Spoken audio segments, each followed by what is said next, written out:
Karibu tena, tuendelee na NTV jioni. Sasa msomi wa sheria za kimataifa Profesa Phoebe Okoa amechaguliwa kuwa jaji wa mahakama ya kimataifa ya haki ICJ na kuwa Mkenya wa kwanza wa kike kuhudumu katika ngazi ya juu zaidi ya shoroba za mahakama duniani. Mwanahabari wetu Frida Ukachi anaarifu.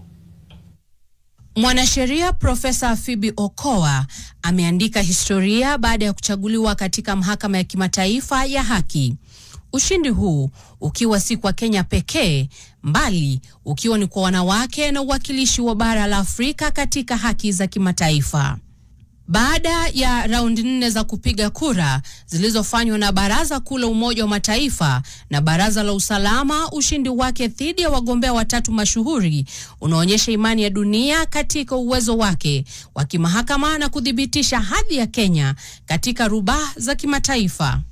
Atahudumu katika makao makuu ya ICJ mjini Hague hadi Februari 5 mwaka 2027, akikamilisha muda ulioachwa wazi na Jaji Abdullahi Yusuf. Anakuwa Mkenya wa kwanza na mwanamke wa 7 pekee katika historia ya kuhudumu ICJ. Kupitia waziri wa mambo ya nje Musalia Mudavadi, Kenya imempongeza Phoebe.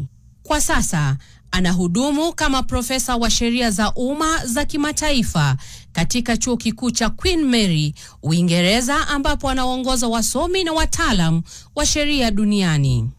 Mahakama ya kimataifa ya haki ina majaji 15, kila mmoja akihudumu kwa kipindi cha miaka 9.